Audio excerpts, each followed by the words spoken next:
Plitam bunu. Profil baskı. Yüksek karbonlu iş yaptı. Acayip. Çok küçük bileği. İnşu ramçıların işler atasent olamıyor. Bu olamıyor. Hemen atasent olacak işler. Ya dişler hem atasent olamıyor değiller.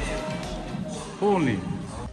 Assalamualaikum, kanalımıza bundan sonra güzel dostlar. Xuda xalasına bugün Anka Akımı Boyuptine sanat ustanağım işini göstermeye geldik. Bir eksperimentine iş başlattılar öyle.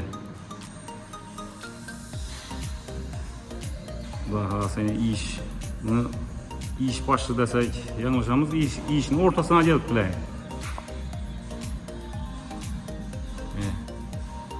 Ali bastırdan tartmalar. Ya bile manik nezine plita basıp acayip ettik.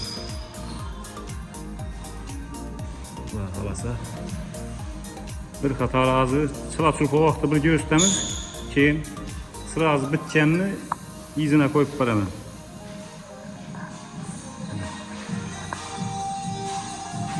Aybek Usta, Harmanlı, selamünaleyküm, yaxşımızsınız?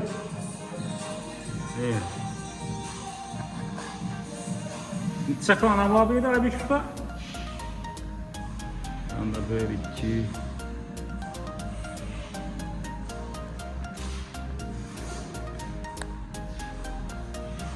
Çaklanam var senet. Selamünaleyküm. Senet Usta sağlıkla. Çaklanam abi de kalmam var. Bana tür.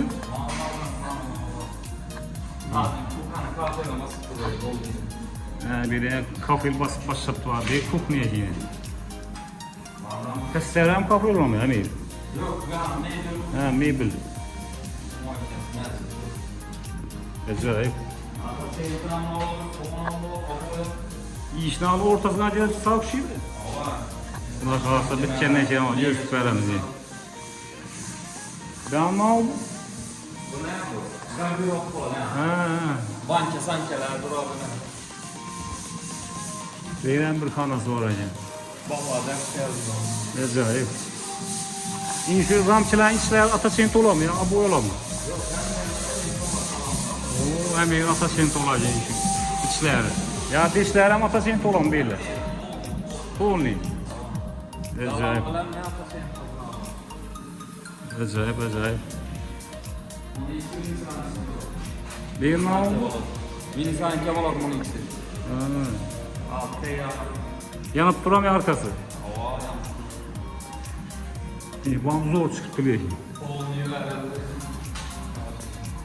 Ve tamam yani nezlem zor çıkıp yine bana.